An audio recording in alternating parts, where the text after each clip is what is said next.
I endured 10 long years in the depths of the Marquis's household, that sea of intrigue.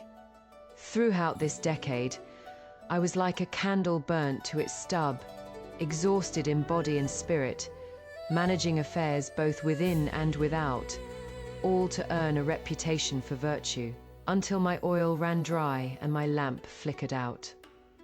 On my deathbed, a mass of people knelt before me. The concubines dabbed at tears, the illegitimate children wailed, each appearing genuinely bereft, as though I were the most devoted stepmother and mistress in all the world. Thank you for tuning into Chamber Tales of Survival. Let me share you today's story. Even my husband, Pei Zheng, usually as cold and aloof as jade, seemed overcome with grief. He clutched his chest desperately, then suddenly spat a mouthful of fresh blood and collapsed unconscious. Word spread through the capital. The Marquis of Yong'an and his wife were devoted as Mandarin ducks. With the Marchioness's passing, she'd taken half the Marquis's life with her. Everyone envied me. Though born a concubine's daughter, I'd secured my position as the household's mistress, gained both fame and fortune, and even in death had a husband so devoted. Truly, I'd lived gloriously. Even if my life was rather short, it had been worth it. Had others heard this, they'd surely sigh. If there is a next life, may it be long and prosperous, to grow old together with such a devoted Marquis. But how could they know what bone-deep hatred lay beneath all this devotion? In this life, I'd long since come to loathe Pei Zheng with every fibre of my being. Even in my final moment before death, I didn't forget to set one last trap for him. That night, the moonlight was bleak and cold, illuminating my paper-white face. With trembling hands, I applied that crimson lip rouge specially prepared, mixed with deadly poison, my devotion. Pei Zheng held the belated nuptial cup, his eyes full of belated remorse. I've wronged you in this life. In the next, we'll be husband and wife again, and I'll make amends for everything. Make amends? I laughed coldly inside, but outwardly assumed a weak, reluctant expression, saying softly, "My lord, could you feed me once with your own lips, like an ordinary husband does for his wife?" The concubines around us wept even harder, urging the Marquis to fulfill my final wish. Pei Zheng didn't hesitate. He drank the wine in one gulp. Then his warm lips covered mine. The harsh liquor mixed with the deadly poison on my lips, transferred bit by bit into my mouth. This was the only tenderness he'd shown me in 10 years, and the most intimate moment between us. The liquor burned down my throat, like swallowing countless red-hot blades, tearing through my stomach and intestines with overwhelming agony. Yet, amid this excruciating pain, I smiled through my tears with satisfaction. I would drag Pei Zheng down to the yellow springs with me. I died with a smile, but my spirit, unable to disperse due to lingering resentment, floated above the morning hall. I watched as Pei Zheng, when the poison took effect, coughed up heart's blood in great anguish and fell unconscious. When he awoke, Su Yunru, whom he treasured like a pearl, kept close to his heart, as his equal wife had already been hanged from the rafters, by my arrangements before I'd drawn my last breath. Pei Zheng suffered 6 months of piercing pain, coughing blood daily, until he finally died before my tomb. The world praised his devotion cut short by fate. Only I knew it was retribution. I wouldn't share even a death date with him, let alone another life. Fortunately, heaven has eyes. I gazed at Pei Zheng in his bright red wedding robes, mounted on a tall horse, coming to marry my legitimate elder sister. A mocking smile curved my lips. Thank goodness in this life, the one jumping into the fire pit and marrying him to suffer won't be me. Firecrackers exploded deafeningly, smoke filling the air as Pei Zheng dismounted. His bright red wedding robes blazed like fire, making his figure appear even more upright and tall. With sword-like brows and starry eyes, refined and noble bearing, truly a rare, fine young man. Yet, upon closer inspection, One could see his handsome brows slightly furrowed, his chiseled face showing not a trace of a bridegroom's joy. So it had been the same in my previous life. He displayed his unwillingness and displeasure quite openly from the start. But back then, I'd been covered by the red bridal veil, my heart and eyes full of joy at marrying the man I loved. I couldn't see the coldness in his expression, couldn't see how his fingers turned white, gripping the red silk, revealing his resistance. My memory drifted back to that year of light rain among apricot blossoms. The Marquis of Yong'an, elegant as clear wind and bright moon, rode past the long street in high spirits, captivating countless young ladies. I was one of those infatuated fools. Because of that one glance, I forgot to dodge and was knocked down by a passing pedestrian, falling awkwardly into the mud. Me skirts stained with dirt, surrounded by mocking laughter. I wished I could crawl into a crack in the ground. And just a hen with distinct knuckles reined in a horse. Pei Zheng dismounted, and without disdaining my dishevelled state, extended his riding crop to pull me from the mire that day. Apricot blossoms filled the sky like a magnificent sea of fragrant snow. Petals landed on his shoulders, making the red mole at the corner of his narrow eyes heartbreakingly beautiful. That startling glimpse during a young girl's first awakening became the melancholy I couldn't shake on countless rainy nights when I pushed open my window to gaze out. So when my legitimate sister fled from marriage in my previous life, and I had the chance to marry my beloved in her place, I was happier than anyone. I thought it was a match made in heaven, but reality slapped me hard across the face. Zone-sided affection in love has always been a steel blade that kills without drawing blood. On our wedding night, when I waited shyly for him to lift my veil, a belly full of sweet words prepared I met. Instead, a pair of eyes cold as a frozen pond. There was no love in them, only unmistakable disgust and contempt. My first wedding night, no sharing of the nuptial cup, no pledging our lives together. He extinguished the wedding candles with one palm. In the darkness, Pei Zheng roughly tore apart the wedding dress I'd embroidered for half a year. Reape, the sound of tearing brocade was especially harsh in the silent night. Tears and candle wax dripped together. Red curtains swayed. I bit through my lip, mouth full of blood, forcing myself not to cry aloud. Outside the window, night rain fell sparsely, coldly beating against flower buds. Experiencing intimacy for the first time, I felt only tearing pain. And after the clouds dispersed and rain ceased, the humiliation of Pei Zheng rising and leaving without mercy. Not just the wedding dress was shattered, but also the sincere heart I'd offered. From that moment, I awakened from my dream. And in this life, Father still joyfully delivered my legitimate sister into Pei Zheng's hands. Before he'd finished his auspicious blessings, soft, suppressed crying came from beneath the red bridal veil. Pei Zheng's hand gripping the red silk curled slightly. His lips parted, then closed, but ultimately he said nothing. To him, this was merely a perfunctory marriage ceremony. Whether the bride cried or not, whether it was auspicious, he simply didn't care, because the place in his heart had long been filled by his late first wife, who died in childbirth. She was the white moonlight in Pei Zheng's heart, his lifelong beloved, irreplaceable.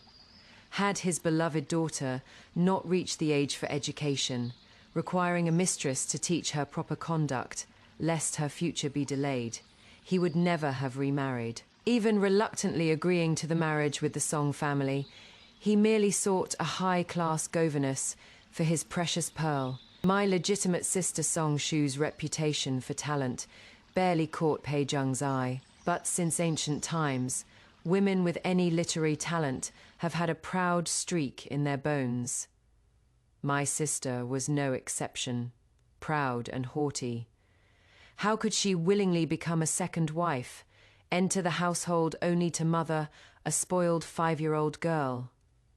So she knelt stubbornly, refusing food in protest. But none of this shook father's determination to curry favor with the powerful in my previous life on just such a windless, rainless, deep night.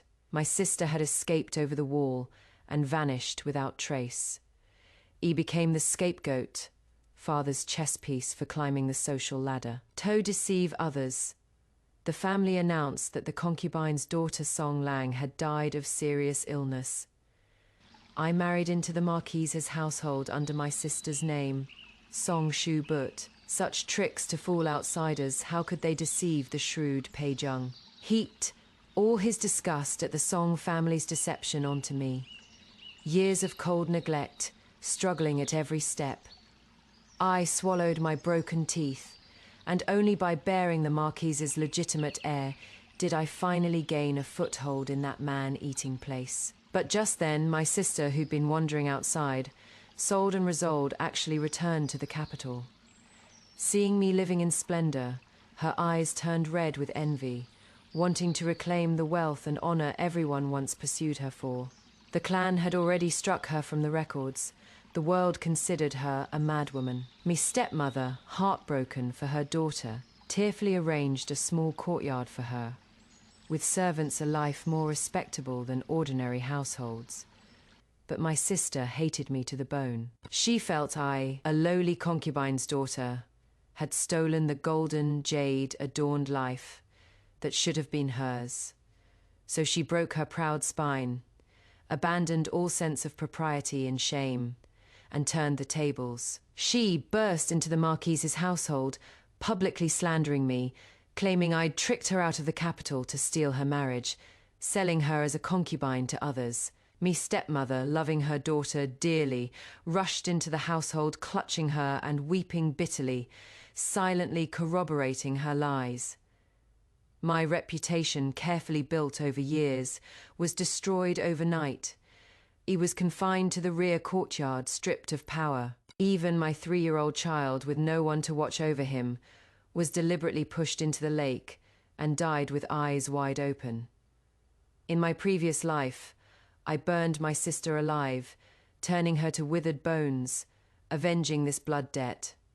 But in this life, I would never again give her a chance to escape. On the very night my sister prepared to flee over the wall, I hid grandmother's most treasured Buddhist prayer beads in my sleeve. Then I led the steward and servants carrying torches in a grand procession to search for the lost item. The firelight blazed, illuminating that corner bright as day. We caught my sister red-handed, disguised, 1 foot already on the wall, trapped within the second gate. The cold night was sparse with stars.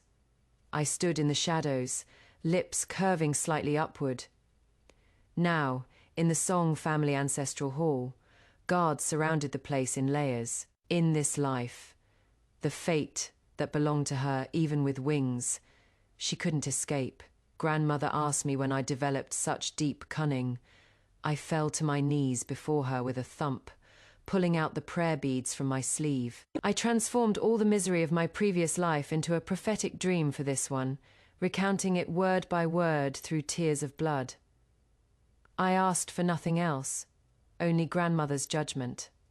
After hearing everything, grandmother wept, pulling me into her embrace. You won't marry, never again. She has parents to protect her, a brother to dote on her. My poor Langer has only this old bag of bones. My thoughts returned to the present, just as the wedding firecrackers were about to be lit. The tightly closed gate was kicked open from outside with a bang. Father, you mustn't marry her. 5-year-old Pei Zheng, holding her Aunt Su Yunru's hand, came bursting through the gate, crying pear blossom tears, heedless of everything. Upon seeing Pei Zheng, she immediately released Su Yunru's hand and threw herself into Pei Zheng's arms, like a cannonball, wailing. Jian doesn't want a stepmother. Father, don't marry her. Wah! The previously joyous, noisy hall fell into deathly silence because of the child's crying. Everyone exchanged awkward glances. My brother Song Zhao had the quickest temper and was fiercely protective of his sister, naturally my legitimate sister. Seeing this scene, he immediately roared, outrageous. Your Marquis of Yong'an household came seeking this marriage, and now on the wedding day you humiliate our Song family. How exactly has my Song family offended you, Pei Zheng, to deserve such insult? Though young, Pei Zheng was thoroughly spoiled. Pouting, her eyes full of hatred, she rolled her eyes dramatically at my brother and shrieked. She is just the daughter of a 6th-rank official. She is not worthy of my father. We won't marry her. We won't. Pei Zheng's brows knitted tightly. He was about to speak to stop her, but it was already too late. Everyone gasped, pointing and whispering. My brother trembled with rage, pointing at Pei Zheng and rebuking her furiously. Insolent child, lacking proper upbringing, full of vicious words. My sister is at least a legitimate daughter raised in a 6th-rank official's household. How is she unworthy of your Marquis's family? Better than your illegitimate birth mother, who shamelessly forced her way in without a matchmaker, becoming the laughingstock of the entire capital. Song Zhao. Pei Zheng's sharp rebuke rang out. Veins bulged on his forehead, his entire being instantly cold as iron, emanating a chilling, murderous aura, touching upon his late first wife, whom he'd kept on a pedestal in his heart. Today's matter would not end well. I stood in the corner, coldly watching this scene. In my previous life, there'd been a concubine in the household who, on his late wife's memorial day, couldn't help but smile upon receiving reward money for my pregnancy. Pei Zheng happened to witness it. That concubine was immediately dragged out and sold directly to a brothel to let her smile to her heart's content in those sordid places. Through her tears, No Pei Zheng released Pei Zheng from his embrace and stood up abruptly.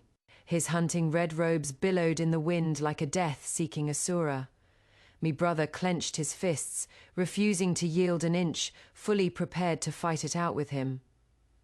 Watching this scene, I felt a twinge of envy. I truly envied my sister, no matter when. She always had a brother who loved and protected her so recklessly. In my previous life, I'd been stuffed into the bridal sedan by father, biting back my humiliation. But unexpectedly, what happened next left me stunned. Pei Zheng didn't, as in my previous life, hold Pei Zheng and stride away, leaving the Song family with an awkward back view. On the contrary, he actually restrained his anger and respectfully cupped his hands toward my brother, bowing deeply. The child spoke foolishly. It is my failure in teaching. Here, I apologized to brother-in-law, so he could apologize after all. But in my previous life, when my first child became a pool of blood, he certainly hadn't been like this. That memory was a wound in my heart that could never heal. In my previous life, I was heavily pregnant, my belly swollen. Pei Zheng, instigated by Su Yunru, caught me off guard and viciously pushed me from the icy corridor. Intense pain struck. I fell in a pool of blood.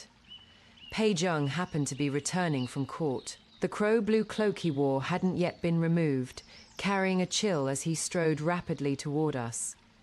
I reached out my hand, thinking he'd come to save me. But he stepped right over me, lower body continuously bleeding, face deathly pale from pain, and swept the frightened culprit Pei Zheng tightly into his arms.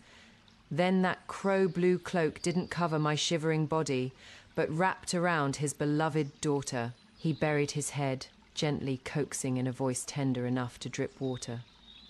Zheng, don't be afraid. Father's here. It is all right. Father's here. Basin after basin of blood was carried from the room, shocking to behold.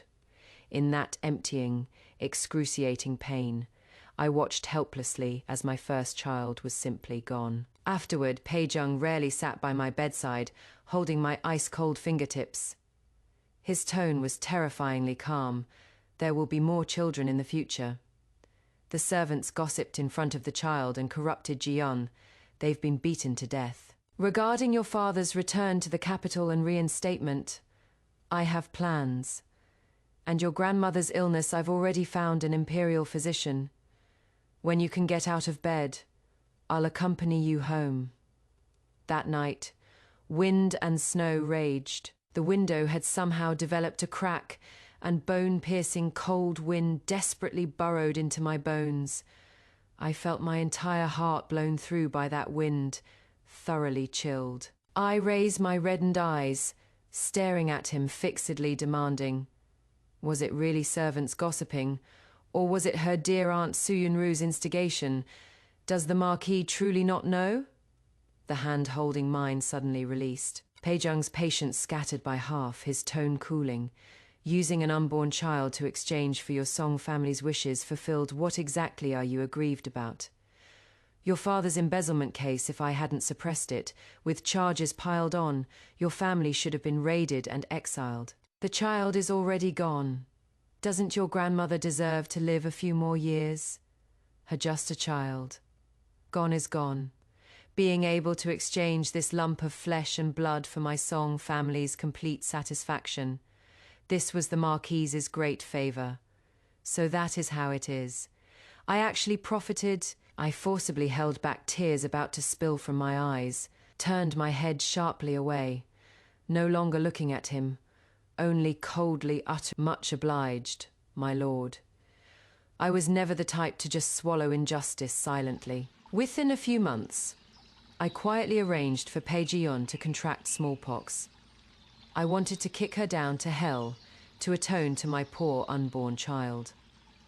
Unfortunately, Pei Zheng mobilized all his connections to summon the imperial physician. Not only did he save Pei Zheng's life, he also strengthened the guards. From then on, not even a fly could enter Pei Zheng's courtyard. At least you know what is important.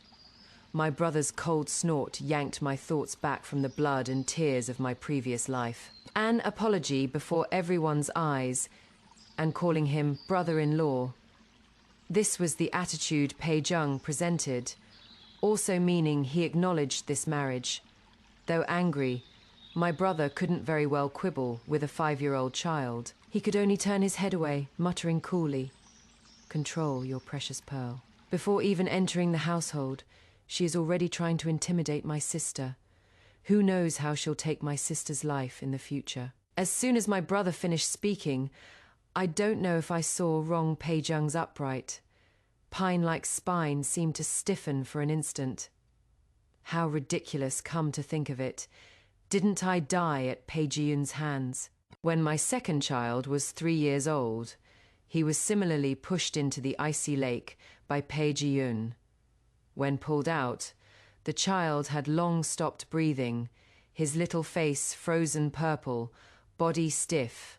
Having lost 2 children in succession, I was grief-stricken, completely irrational. I grabbed a knife and charged into Su Yunru's room, vowing to kill her and Pei Zheng in her arms, to pay for my son's life. But just as I raised the blade, the back of my neck took a heavy blow from a knife handle. I collapsed limply to the ground. Before losing consciousness, my last sight was Pei Zheng gripping the knife handle, his cold, merciless face, and his faint apology. "I am sorry, I cannot wrong Yong'an. Yong'an was his deceased White Moonlight first wife. He couldn't wrong his beloved, so he could only wrong me. That person I'd never met was like an insurmountable mountain, crushing me for half my lifetime. I'd never thought to compete for favor, yet every moment I was locked in rivalry with a dead woman. How absurd, how pathetic. Me body was already weak, and after suffering the loss of my child and taking that heavy blow, I completely fell ill. So later, when Pei Zheng was suddenly poisoned, and I, as the stepmother mistress, was held accountable and punished to stand in the snow for 2 full hours, the cold invaded my body. And finally, I couldn't go on. Brother-in-law, have you forgotten? Today is the day you and sister agreed to view flowers together every year. Su Yunru suddenly snatched the wailing Pei Zheng away, biting her lip, calling out this sentence with mournful pathos. Pei Zheng froze in place. He stood stunned, dark eyes lifting, staring unblinkingly at Su Yunru. Seeing this, Su Yunruo's crying intensified. Disregarding everyone present, she pouted and step by step, moved closer to Pei Zheng with an aggrieved expression. She tentatively, bit by bit, grasped Pei Zheng's bright red wedding sleeve, tearfully complaining. "Brother-in-law, have you forgotten sister? She loved you with her whole heart. Her eyes held only you. She gave up her reputation and family for you. In the end, she died, giving birth to your child. How can you be so heartless toward the flesh and blood she left behind?" Su Yunru's tears could always easily make Pei Zheng surrender. She held two sharp weapons, the deceased sister, and Pei Zheng, who was raised by her side and obeyed her every word. This soft blade not only severed whatever marital affection existed between Pei Zheng and me, but also took the lives of my two children. Yet Su Yunru could always rely on a few tears to remain blameless, appearing utterly innocent. I was about to laugh coldly when I heard Pei Zheng's cold rebuke. "Apologize." I froze. Su Yunru also froze, her crying catching in her throat. "Brother-in-law, what did you say?" Pei Zheng's phoenix eyes slanted slightly. In that instant, he emanated an aura of deadly authority, commanding without anger. I said, "Ji-yoon doesn't understand propriety, yet you as her aunt brought her to disrupt the wedding. This is improper. You must apologize to the Song family and to my new wife." Su Yunru's body swayed, tottering as if she'd suffered a tremendous injustice. So brother-in-law truly has forgotten his old love for his new. How can you face my sister's devoted heart? Pei Zheng's thin lips pressed tight, offering no response to Su Yunru's hysteria. "After a long while," he said coldly, "I've kept you in the Marquis's household for 7 years. That was honoring old affections. But you shouldn't have used Ji-yeon to intimidate the new bride. Since that is the case, you should return to the Su family on your own." Pei Zheng didn't even spare her an extra glance. Soon Yunru was dragged out of the Song family gate by servants covering her mouth, like dragging a dead dog. Even Pei Zheng, who'd been so arrogant moments ago, was now too frightened to cry. Under the wet nurse's pulling, she was sent back to the Marquis's household with reluctant backward glances. Pei Zheng finally let out a long breath. He turned around and, together with my legitimate sister, grasped that bright red silk ribbon. To the sound of gongs, drums, and joyous music, the two slowly walked toward the bridal sedan. Watching this glaring scene, I also breathed a sigh of relief. In this life, I'd finally bid farewell to my previous life's tragic death. Just as I was about to turn and leave, no longer watching this disturbing scene suddenly, a strong wind blew. The red silk concealing me was suddenly lifted by the gust, dancing wildly. Pei Zheng seemed to sense something, abruptly stopping and turning his head. Red silk filled the sky, flying everywhere. I instinctively looked up. When I lowered my gaze, our eyes met directly. In that moment, time seemed to freeze. His pupils trembled violently, his face full of panic, staring fixedly at me, his voice shaking uncontrollably. "Sure, why isn't the bride you?" From beneath the veil, my sister responded. "What does the Marquis wish of me?" Pei Zheng was greatly shocked. "It is you." The bright red wedding silk was thrown down by Pei Zheng. In his shock, disregarding propriety, he turned back, stumbling toward me. "The one who should marry me was you, why isn't it you?" But just as he crossed the threshold, my brother blocked him with a cold face.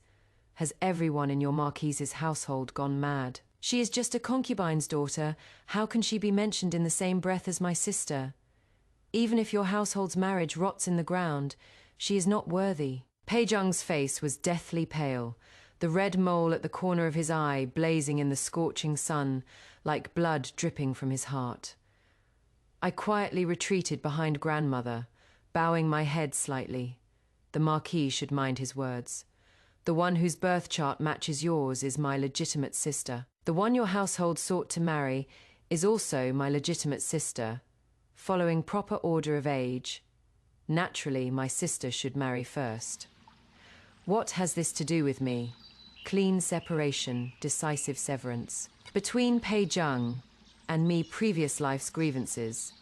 This life's hatred, we'd long been mortal enemies. Marry him. I only wished I could make him taste all the bitterness of my previous life. Pei Zheng was blocked outside the gate by my brother and the crowd. Turning back is inauspicious. Please mount your horse, Marquis. Pei Zheng's narrow eyes misted over, yet he stubbornly stared at my indifferent face without blinking, asking hoarsely, "Do you truly not wish to marry me?" Grandmother detested him. With a cold face, she blocked my body, not giving me a chance to respond, claiming illness and turning away while gripping my ice-cold fingertips. Behind us came someone's persuasion. Marquise, don't let mistaking one person delay two good young ladies. Apricot blossoms fell like rain, like snow filling the sky, drifting down exactly like the day I married him in my previous life. Only this time, Pei Zheng was taking away my legitimate sister after all. Me stepmother and brother still warned me with cold faces. If you are like your mother, coveting things that don't belong to you, watch your cheap life. Grandmother arrived, leaning on her cane, tap, tap, tapping, striking my stepmother's hypocritical face red. She protected me behind her, her tone stern. If you are so capable, why are you mute when others trample your daughter? I've long had plans for Lange's marriage. After Shua returns home on the third day, I'll put it on the agenda. It is not for others to interfere. After admonishing my stepmother, grandmother used her withered hand to pull me up from the cold prayer cushion. Whether you go to see your sister off or not, you are wrong. Go, and you are wrong for being mistaken for someone else. Wrong after wrong, ultimately, the fault lies in not being born from the main wife's belly. Grandmother's words were extremely heavy, just short of pointing at my stepmother's nose and cursing her for mistreating concubine-born children.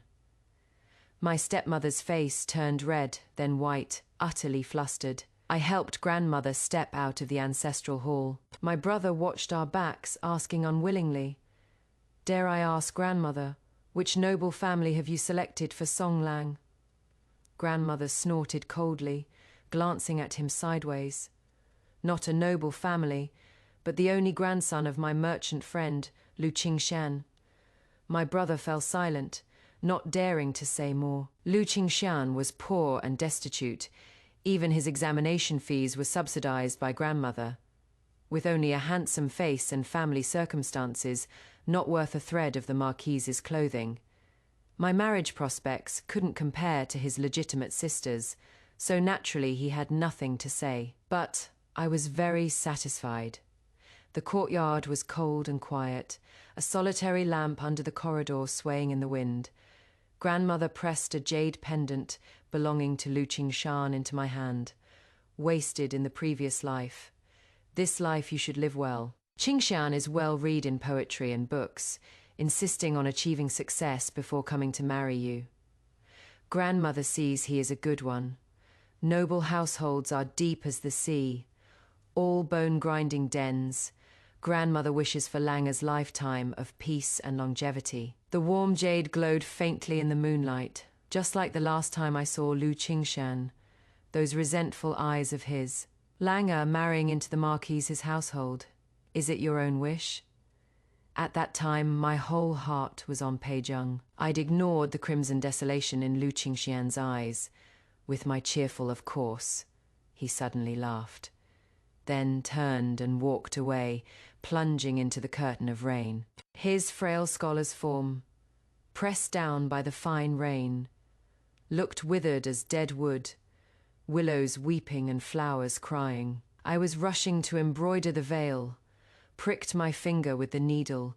A bead of bright red rolled into the red veil, instantly swallowed up. When I looked up again, the curtain of rain, layer upon layer, had erased his retreating figure.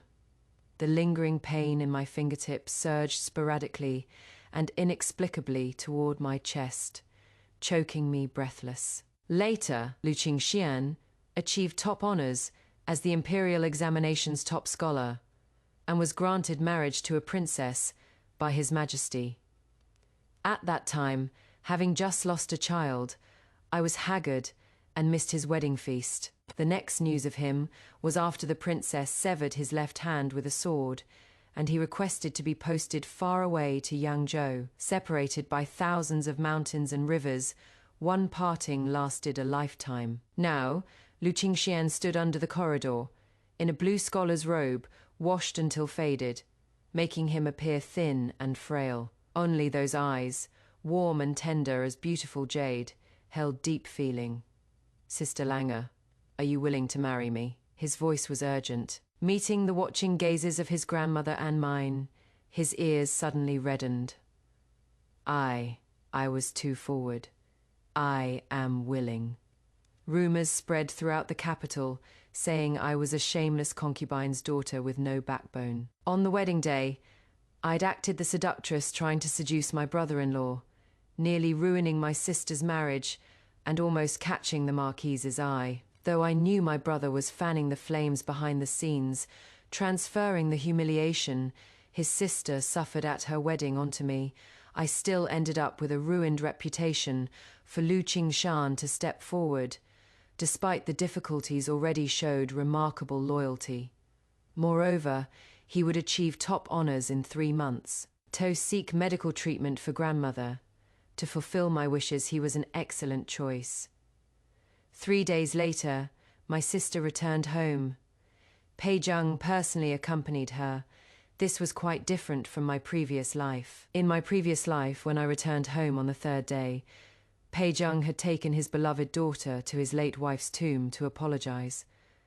I carried the bad news of father's impending demotion on my back, and after returning home alone, faced my stepmother's mocking ridicule. I was punished to stand outside father's study for an entire day. Grandmother, bedridden with illness, struggled up to ask me why the Marquis hadn't come.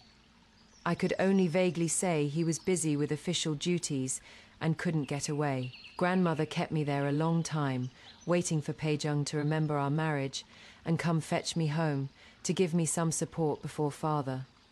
But even after the sky turned completely dark, there was still no sign of him. It wasn't until late at night, when I returned to the household alone, that I encountered Pei Zheng holding Pei Zhiyun, standing side by side with Su Yunru. Under a sky full of rising lanterns, they wished for smooth sailing and good health together. They talked and laughed harmoniously, like a real family. Only then did I realize my sister had been wise after all. This muddy water of noble households should never have been waded into. Fortunately, in this life, even without knowing Pei Zheng would come, I feigned a cold and stayed in my courtyard with doors closed. The front courtyard was full of toasts and joy, none of which concerned me. Yet Pei Zheng brought gifts for everyone in the household. A fine Huzhou writing brush was personally sent by his people to my courtyard. The servant respectfully said, "The Marquis wishes the young lady a brilliant literary talent and eventual splendor." In that moment, I finally realized Pei Zheng had also been reborn. In my previous life, having managed the household for years, my calligraphy was barely legible. Once, while he read by lamplight, I'd held a handy Huzhou brush and joked with a maid. If I'd obtained such a fine brush earlier, wouldn't I have brilliant literary talent, achieving a splendid life through talent like others? At that time, Pei Zheng had gently closed his book upon hearing this, looking at me deeply. Before he could speak, I'd apologized repeatedly and fled with the maid. From then on, I never touched his writing implements again. A brush separated by a lifetime, sent again to my courtyard, this was roasting me over a fire. I properly refused. My sister is full of literary talent. Such a fine thing should go to her to be put to best use. Please send it to sister's quarters. But within half an incense stick's time, my sister song Shu's cold slap landed on my face. Even if I am unhappy, I don't need a concubine's daughter to pity and bestow charity on me. The brush was broken by her on the spot. After 3 rounds of wine, everyone admired flowers by the lake. Pei Zheng somehow learnt of my courtyard's location. Across a tree of red peach blossoms, he gazed at my swollen cheek, hesitating for a long while before softly saying, "This wasn't my intention. Though not the Marquis's intention, this slap and ruined reputation have truly fallen on me. You and your good intentions are like a blade scraping bone. They could take my life." Clang. I shut the door firmly, trapping Pei Zheng's just opened mouth of explanations and belly full of false sentiment, crushing them to pieces. Me thin back pressed against the flimsy wooden door, hatred soaking my clothes with sweat. I thought this time he brought it on himself. When trouble erupted in the Marquis's household, I was in grandmother's courtyard, slowly embroidering my wedding dress stitch by stitch. Song Shu and Su Yunru had clashed. After being reprimanded by the Marquis, she'd refused food and was now too ill to rise. Me stepmother, anxious as an ant on a hot pan, came to grandmother for help. Only then did I learn Su Yunru had struck at Song Shu, just as she'd done to me. Since giving Song Shu that initial humiliation on the wedding day, the two had been like fire and water. Su Yunru pretended to be at fault, acting humble and submissive in every way. Yet she instigated Pei Zheng to repeatedly stab Song Shu with soft knives. On the wedding night, Pei Zheng had severe stomach pain.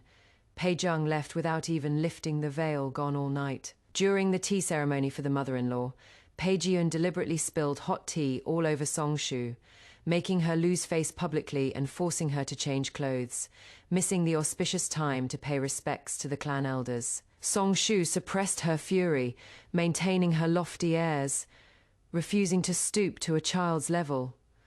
But Su Yunru added fuel to the fire, constantly using her sister and me favored by the Marquis to dig at Song Shu's heart. The enraged Song Shu slapped her, sending her tumbling down 3 steps, head bleeding profusely. Song Shu was merely reprimanded by Pei Zheng, yet felt utterly wronged. She began a hunger strike in protest, forcing the Pei family to send Su Yunru away. But not only did Su Yunru not leave, she used a white silk noose to threaten suicide, giving the second wife a reputation for mistreating her. The Marquis's bland comment, "You truly aren't as obedient and sensible as your sister using me," whom Song Shu looked down upon, stabbed her viciously. Song Shu, proud since childhood, had never been compared unfavorably to me. She was so angry and aggrieved that she truly fell seriously ill. When my stepmother came to grandmother with tears in her eyes begging for help, I merely held my red veil, silently threading my needle, smiling without speaking. In my previous life, after Song Shu returned to the capital and came to the door, she'd pointed at my nose and cursed. "If you hadn't stolen my marriage, how would you have today's fine clothes and jade food? Spineless waste, you can't even control a mere Marquis's household. What use are you? If it were me, forget one legitimate daughter and a late wife's sister, even a courtyard full of concubines. Which one wouldn't I subdue completely? In this life, I waited to see her great display of skill, but unexpectedly, in less than half a month, she'd failed miserably and fallen seriously ill. This was the fate that belonged to her, no one else to blame. But I hated Su Yunru to the bone. Even separated by a lifetime, I wished I could make her life worse than death. In my previous life, my second son Pei Zheng had just completed his first month, when Pei Zheng cried several times before Pei Zheng, nothing more than hating that her little brother was stealing her father's attention, taking away her favor and love. Combined with Su Yunru's constant whispers in her ear, her hatred toward me grew daily. Even though I had people guarding strictly inside and out, it still didn't prevent Su Yunru's cat from getting into the room and nearly pouncing on Jining. Having suffered such a hidden loss before, I absolutely couldn't take another. I immediately beat the cat to death with a stick, dragged its corpse to Pi Mother's courtyard, and knelt stubbornly. I'm big mother to Pei Zheng. The cat's claws were infected with smallpox. She wants our mother and son's lives. Su Yunru was seized on the spot. Pei mother disliked her for living off others while sowing discord, but had tolerated it for Pei Zheng's sake. Seizing this opportunity, she had her driven from the household. Pei Zheng arrived wrapped in cold air, standing by Jining's bedside gazing for a long time before saying, Yunruo said she only wanted to frighten Jining. She never infected the cat's claws with smallpox. I tucked in Jining's blanket without raising my head. Does the Marquis think I would harm my own child? Pei Zheng was choked speechless. When our eyes met, he avoided my gaze. Jiyan is crying inconsolably. She can't be without Yunru. Su, Yunru is 16. Does the Marquis intend to ruin her entire life? Pei Zheng was abruptly interrupted by me, his explanation freezing on his face. Finally swallowing it silently, it dissolved into the room's silence amid the crackling of candle flames.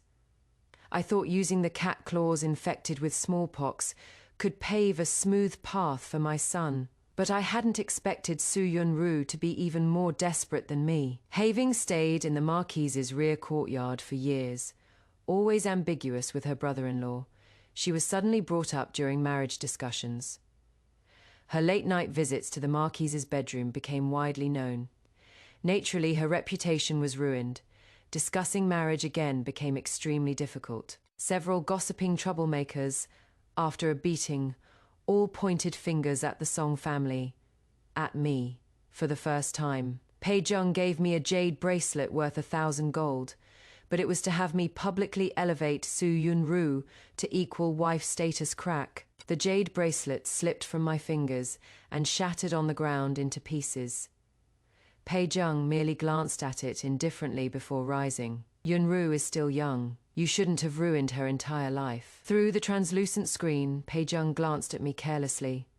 Besides, today's situation is what you brought upon yourself. Even if you are trampled, it is your own doing. He strode away. The wide-open door let in a gale like cutting knives, shredding my liver and intestines. Me stepmother was still crying and wailing. I held my dragon and phoenix veil up to the sunlight, examining my finished needlework, gold and silver threads, flowing with brilliant colors sewn stitch by stitch. There was no finer piece in all the capital. Satisfied, I stored it in a camphor wood chest. Turning, I stood by grandmother's side, adding tea for her. Yet, without raising my head, I said as if to myself, since ancient times, marriage is by parents' command and matchmaker's word. The Su family, being merchants, would naturally cling tightly to a noble household. But if someone extended a higher branch, the Su family might not be unmoved.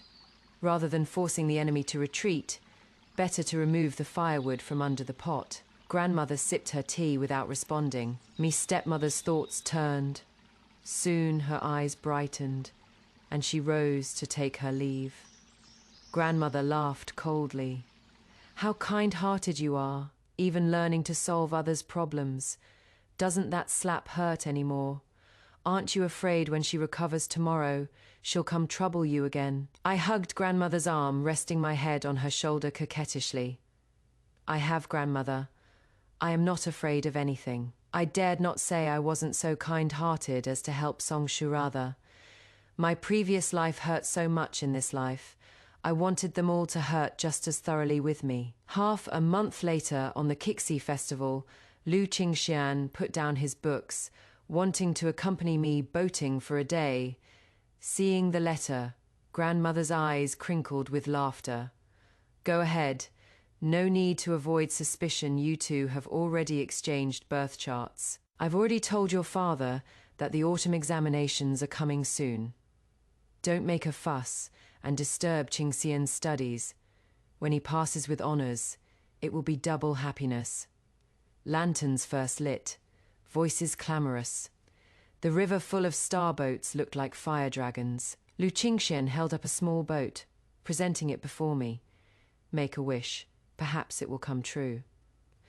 I didn't believe in such things, but didn't want to refuse his good intentions. Hands clasped together, I silently recited, "Send them to the 18th level of hell to atone to my children." Opening my eyes, I placed the boat in the river, watching it carry my heavy wish, swaying and bobbing until it disappeared into the sky full of firelight. Lu Qingxian extended his slender hand to help me ashore. My hand had just touched his broad palm when I came face to face with Pei Zheng, who'd somehow appeared behind us.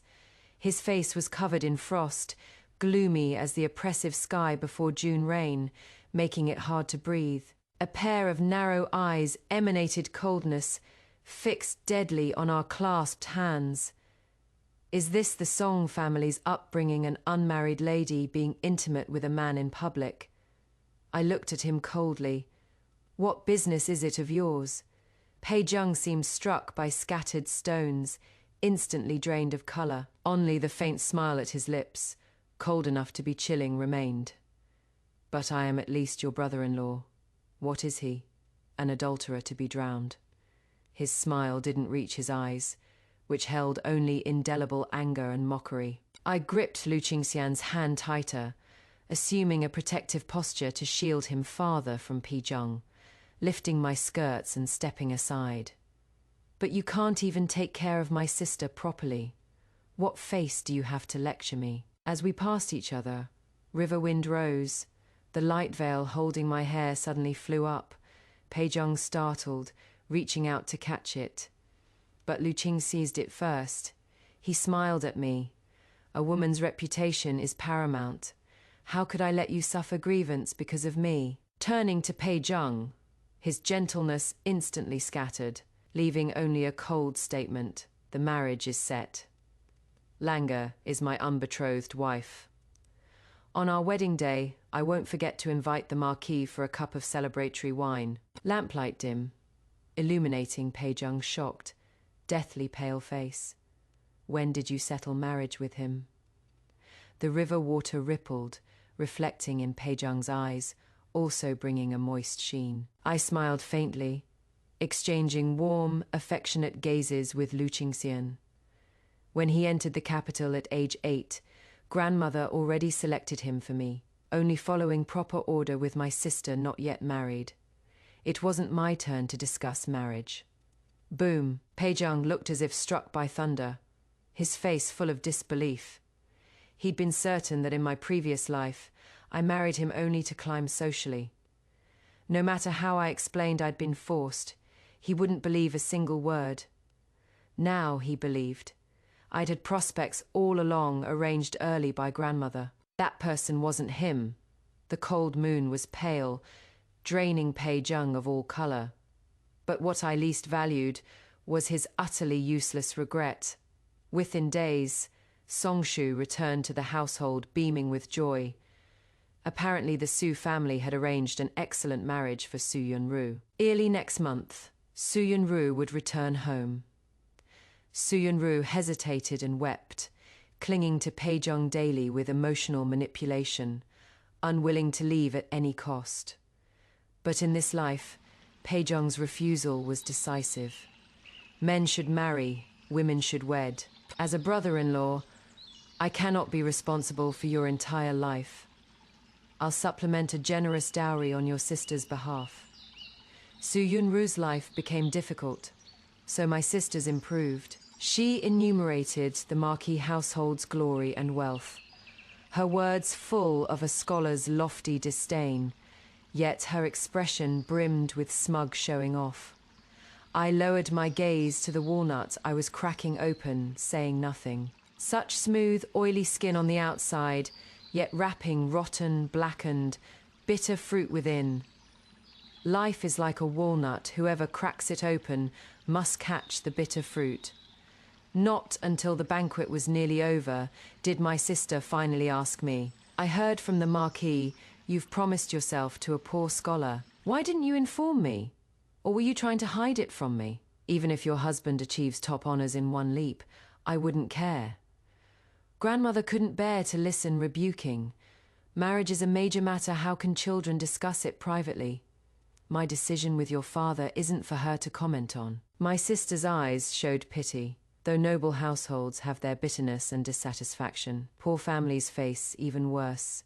Meager food, leaking roofs, barely scraping by. Sister, take care of yourself. For the first time, I raised my head to refute her. I trust Qingshan. He won't let me suffer. What about him makes you so devoted and trusting? Pei Zheng strode forward. Songshu's eyes brightened. Why did you come? To fetch you. The words were for Songshu, but his cold pond-like eyes fell directly on me. Songshu's smile immediately faded by half. How thoughtful of you. Did you also hear my sister found a good match and came to congratulate her? I curved my lips slightly, bowing my head slightly. If so, many thanks, brother-in-law. Just 7 words, I don't know which one displeased Pei Zheng. His face darkened, jaw clenched tight. Songshu's eyes flickered, chiming in. The Marquis is most considerate of his wife's sister. You are more obedient than the troublemakers in the household. Your brother-in-law certainly won't show favoritism and shortchange you a generous gift. Pei Zheng's breathing hitched. Grandmother quickly called me. Langer, help me back to the courtyard for medicine. I rose to leave. Pei Zheng suddenly said, the lotus lantern at Huguo Temple is broken. My body stiffened, meeting the triumphant smile in his eyes. He was testing whether I, like him, had been reborn. The lotus lantern in my previous life, I'd knelt before Buddha for 49 days to light it for my son. When the lamp breaks, the soul scatters the master's instruction. Therefore, I was extremely cautious, checking on it every 15th of the month. Pei Zheng knew this. But in my previous life, through bitter wind and rain, I traveled back and forth monthly alone, clutching my bloody wounds. He never accompanied me, never asked even once. Bringing it up in this life was shameless probing. Looking at him, I felt even more disgusted than in my previous life. 3 days later, Su Yunru, out of options, desperately drugged and climbed into bed.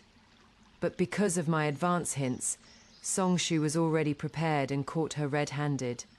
Pei Zheng was furious, immediately having Su Yunru sent back to Yangzhou that very night. Having opposed each other for 10 years, I understood Su Yunru's nature. Best she would never give up so easily. Sure enough, she jumped from the carriage, burrowed into a thorn thicket to evade the servant's search, planning to return overnight, using her injuries and her sister's tragic death to win Pei Zheng's pity.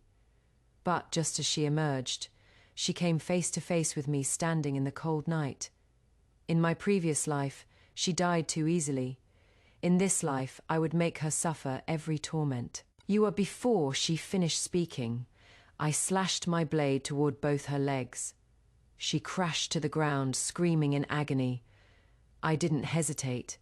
Raising the blade, I stabbed viciously through her lower abdomen. When I lost my first child, the abdominal pain was like knife cuts, blood staining my clothes. Yet I had no one to turn to for help. In this life, she should taste my same suffering. I raised the blade again, aiming at both her arms. Without hesitation, 1 blade per arm, severed cleanly. In my previous life, my son died at age 3, in the icy lake bottom.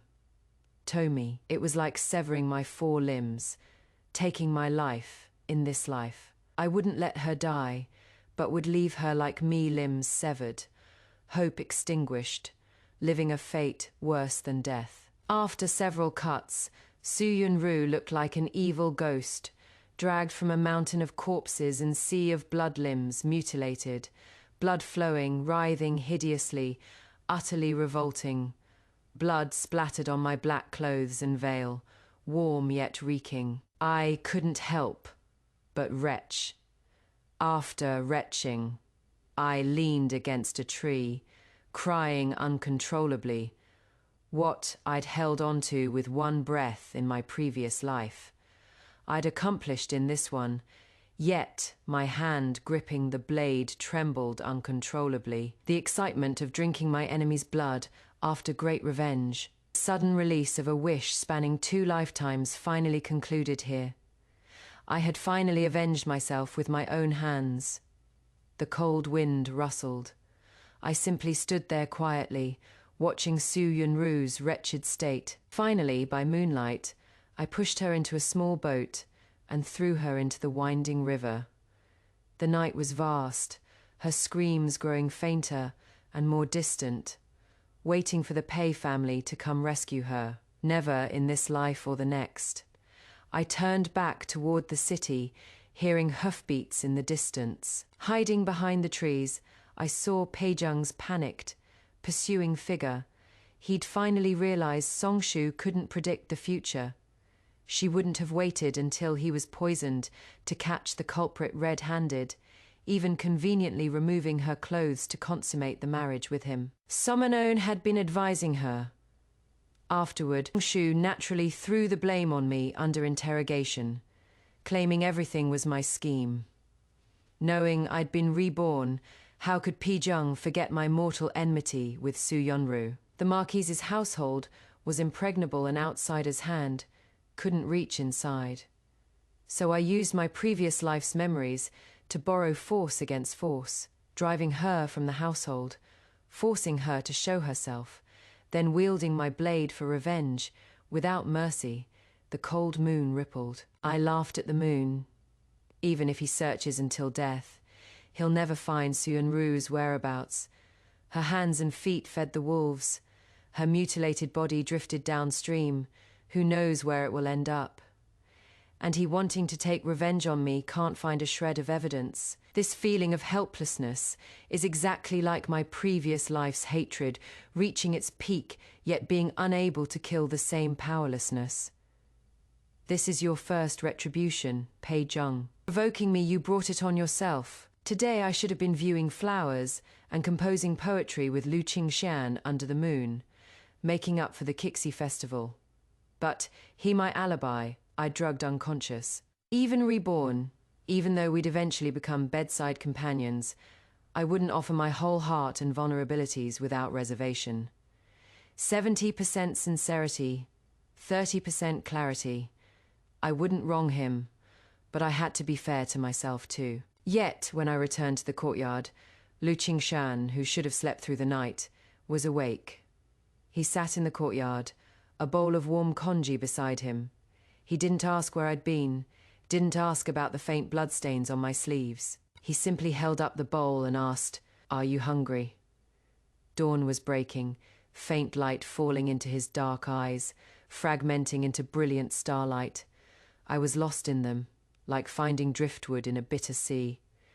Dozens of words stuck in my throat, becoming a muffled from my nose. A bowl of hot congee was placed in my hands. I kept it warm for a long time. Eat more. Summoned and waited until deep night. Someone kept the congee warm. I was finally no longer alone.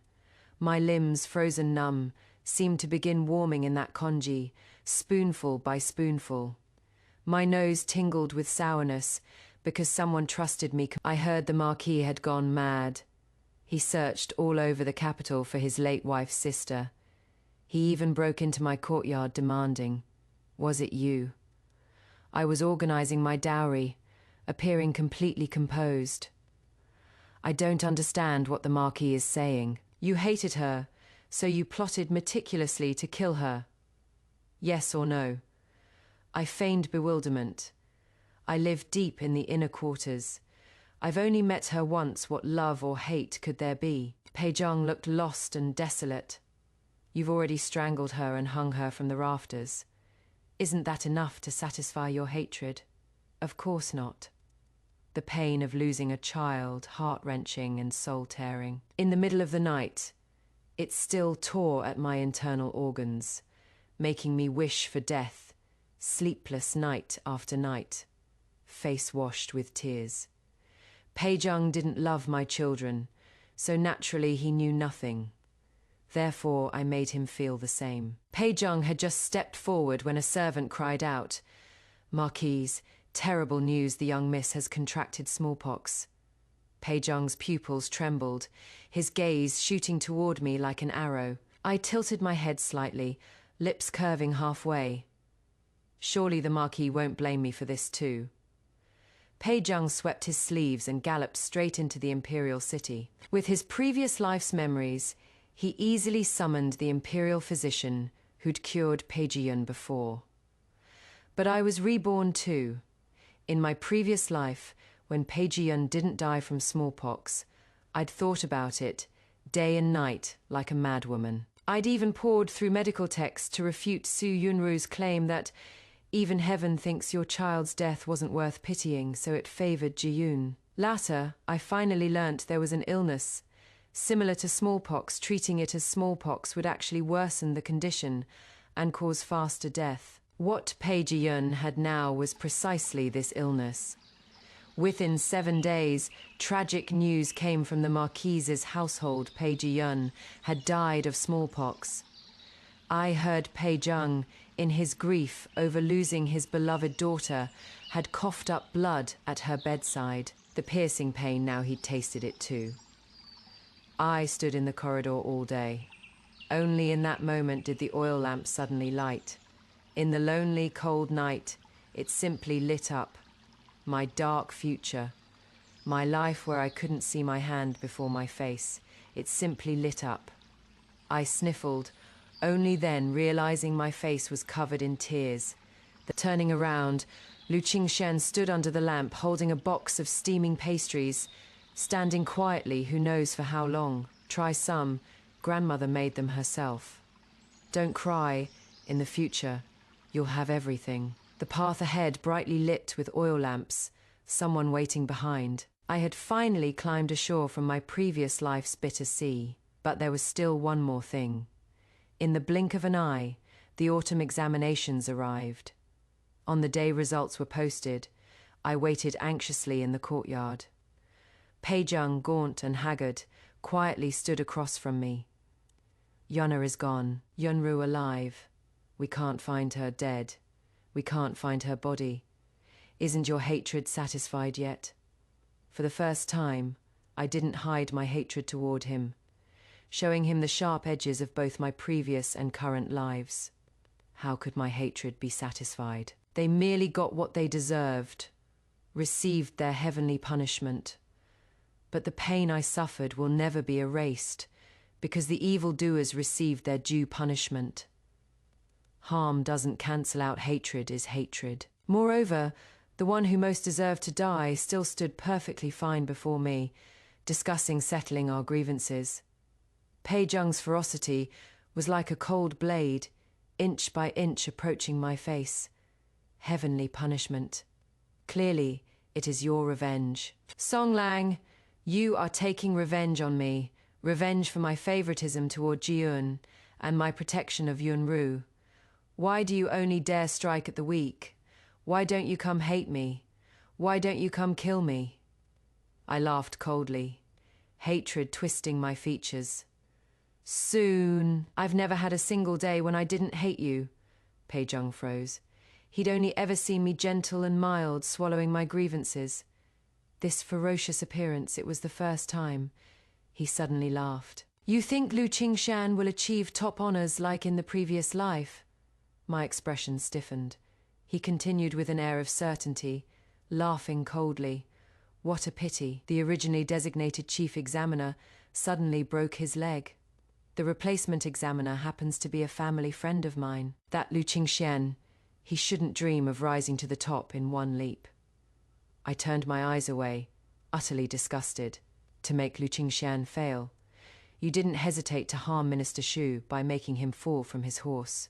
Utterly shameless. Pei Zheng seemed burned by my gaze, suddenly gripping my chin, forcing me to meet his eyes, saying word by word, so what if I did?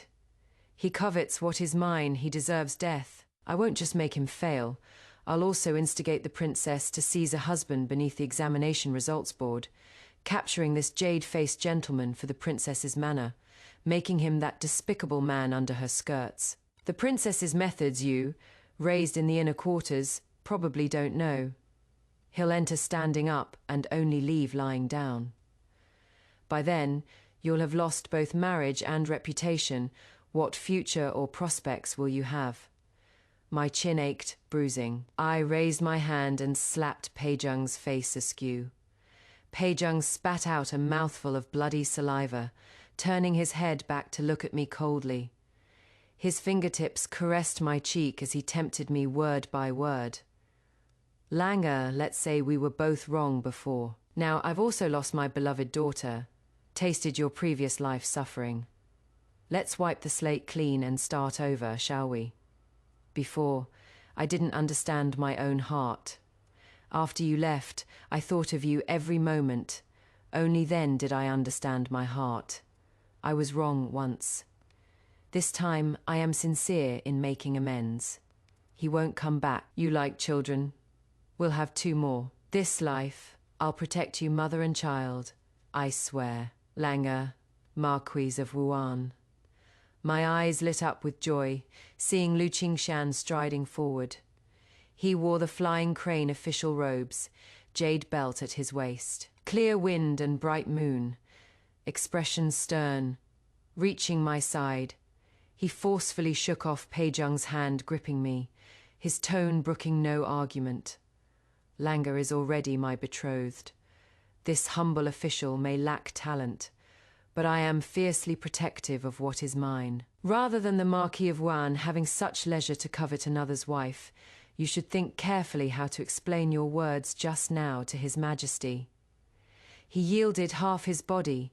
Behind him stood the arrested chief examiner and the minister of the Court of Judicial Review, who'd come to demand accountability. Pei Zheng's breathing paused slightly, yet he showed no panic. Frightening a young lady with words, Scholar Lu, Pei Zheng glanced at Lu Qingxian's official robes and the large red brocade flower on his chest, his eyes contracting. Surely Minister Lu won't take it seriously.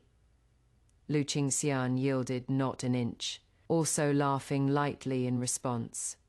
Whether it is serious or not, once you've tasted the Court of Judicial Review's torture, there will be an explanation. Pei Zheng, enraged and humiliated, grabbed Lu Qingxian's collar, gritting his teeth. What are you to dare question this Marquise? Lu Qingxian seized Pei Zheng's hand, took a deep breath, and shoved him back hard, making him stumble. Brushing off his collar, Lu Qingxian mocked. Does the Marquis of Yong'an think that after Lu was targeted by you as a thorn in your side once you failed to kill me? Twice you couldn't eliminate me. I'd have no defensive precautions whatsoever. Lu Qingxian casually revealed the wound on his neck. I gasped, urgently asking, how did this happen? Did you seek medical treatment? Does it still hurt? His eyes softened, glancing at Pei Zheng before claiming credit with me, gently shaking his head. Between dying before His Majesty and marrying the princess, I chose the former. With that, he pressed an imperial marriage decree into my hands, his gaze fervent, decisive. Fortunately, His Majesty is wise and just. Marrying you, I won't let you suffer grievance. The marriage is righteous and earth-shaking. From now on, no one will covet you or bully you anymore. The examination supervisor engaged in corrupt practices and was arrested by His Majesty. He confessed on the spot, admitting he was instructed by the Marquis of Yong'an to deliberately strike my name from the list. Now, with solid evidence, Marquis of Yong'an Pei Zheng must go before His Majesty for judgment. Pei Zheng's expression changed drastically, but he met the triumphant mockery in my eyes. He finally understood I'd been luring him into a trap. Minister Shu's fall from his horse, such a major incident. How could I not know? That very night, I'd entered the Shu household, telling Minister Shu about the opportunity to bring down his longtime enemy and take revenge. That is why today he'd entered court leaning on his cane, publicly exposing the chief examiner's corrupt practices. In my previous life, the 2 concubines sent into the household came from Chief Examiner Wang's manor. Having received good treatment under my management, they naturally told me everything about the Wang household's secrets. In this life, I'd rescued them with silver, giving them another way out. Naturally, I also knew Pei Zheng was biding his time, wanting to utterly ruin Lu Qingshan, then condescendingly offer to take me into the Marquis's household, leaving grandmother and the Song family no choice but to quickly marry off this hot potato. Having strategized for 10 years in my previous life, always in a weak position, constantly enduring and lying low in this life, not living under his thumb-seeking survival in grievance, how could I not take the initiative? From the day of my sister's wedding, when Pei Zheng lost his composure, I'd suspected he'd also returned. He claimed deep, unwavering devotion, but was actually fickle and heartless. He loved only himself. He loved only what he couldn't obtain. In the previous life, it was the white moonlight who died young. In this life, it was me he couldn't have. Because he couldn't have me, his heart itched unbearably. Because he couldn't have me, he pressed forward step by step. Because he couldn't have me, he took desperate risks. Because he couldn't have me, he fell into eternal damnation. Every step was performed for him to see. Again and again, bit by bit, making him fall into the trap. I dug for him. I hated him, life after life, watching Pei Zheng being dragged away. I finally showed the first genuine smile since my rebirth. Suddenly, my ice-cold fingertips were grasped. Lu Qingshan smiled at me gently. This time, you are truly going to marry me. No one can take you away. The newly appointed top scholar grandmother had chosen for me was naturally excellent. The chief examiner committed suicide in fear of punishment, leaving behind a confession shouldering all blame. Pei Zheng endured 36 tortures, had all 10 fingers broken, both kneecaps shattered, was beaten until his skin split and flesh tore before being released. I wasn't surprised by this outcome. Pei Zheng's father had died blocking an arrow for His Majesty. He wouldn't let his benefactor's son die under a tainted name. A small punishment as a major warning, sufficient admonishment, then lightly set aside. Song Shu washed her face with tears daily, not hesitating to rush into the rear courtyard to curse me as vicious-hearted, ruining her entire life. She resented that I'd married the top scholar and blamed grandmother for favoritism. But before she finished speaking, father had servants cover her mouth and drag her away. Roles reversed, father now acted obsequious and cautious before me, hoping I'd have Lu Qing show mercy and spare him from his embezzlement and bribery crimes. But in my previous life, I'd used my son's life to exchange for his freedom, which became his pointing at my nose, saying, "Since you are a daughter of the Shen family, these are all your duty." This time, I didn't fulfill my duty instead. I sought pardon for grandmother, then watched them exiled as a family. Thousands of mountains and rivers, a journey of hardships, suffering every torment, living worse than death, all their own doing. And I became the wife of the newly appointed top scholar who'd risked death before His Majesty. Magnificent horses to welcome me, thousands in gold and jewels bestowed by imperial decree for betrothal gifts. I became the newly noble wife envied by everyone in the capital. On the wedding day, Pei Zheng, gaunt and haggard, lost and desolate, blocked the gate shouting, "You were supposed to be my wife, how can you marry another?" Servants quickly covered his mouth, dragging him away to the back. He became an episode not worth mentioning. When the wedding veil was lifted, it was Lu Qingshan's face, warm and gentle, yet not lacking definition. The top scholar, who could outmatch anyone in policy discussions, before the Son of Heaven, actually stammered nervously when handing me the nuptial cup. His ears red, eyes shimmering, holding the wine cup shyly, he said, "Bound hair as husband and wife, loving without doubt. For the rest of our lives, I hope you'll be patient with me. Thank you for holding my hand." I don't know why, but suddenly my eyes misted. Remembering the words of love I hadn't spoken in my previous life, I choked out, "The long road ahead.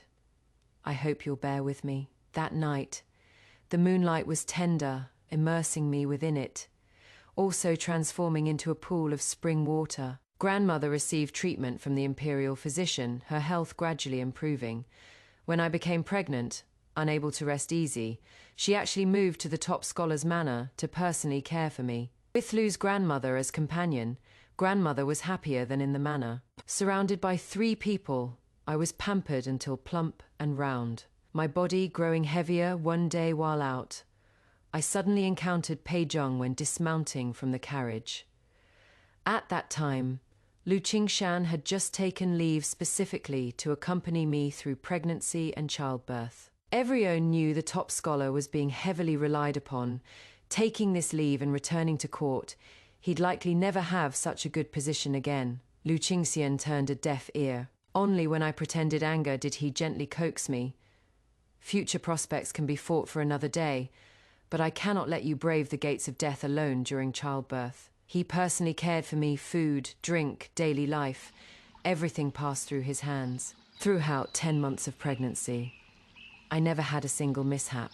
So much so that when the child was born, I didn't suffer much at all. Only that night, I heard the Marquis of Yong'an had gone mad.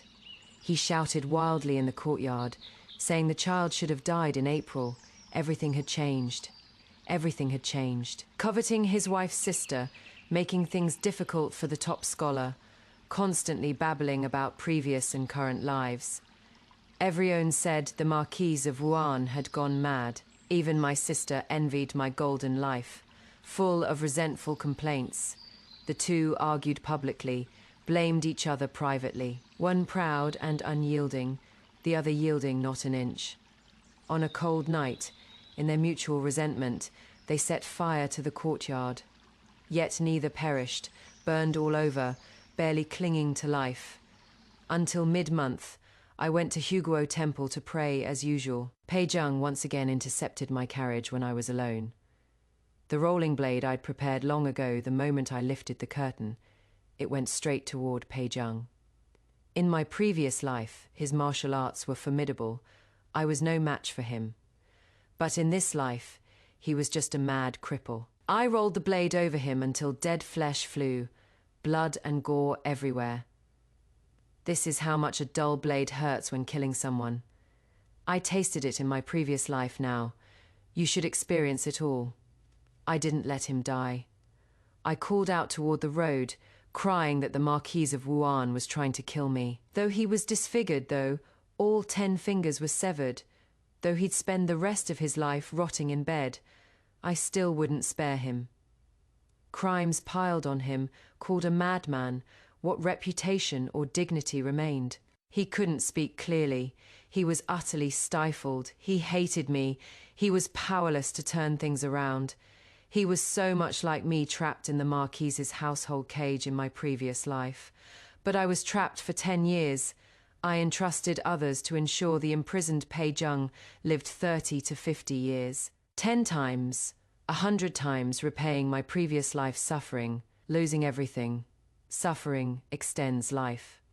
He deserved it. Revenge achieved.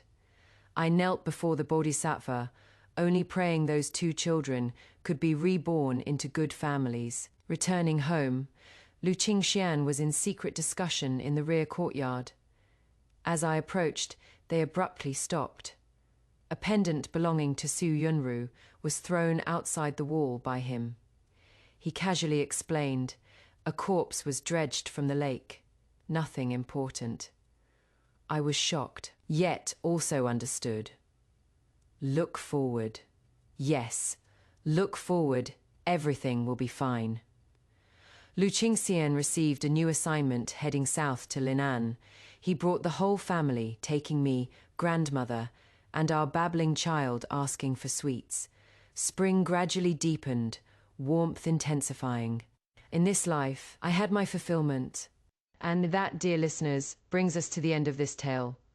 If you found Song Lang's second chance at life rather satisfying, do give our channel a thumbs up. After all, a good story needs an audience, and a good channel needs your support. Hit that like button, subscribe, and drop us a comment, the full set, if you please.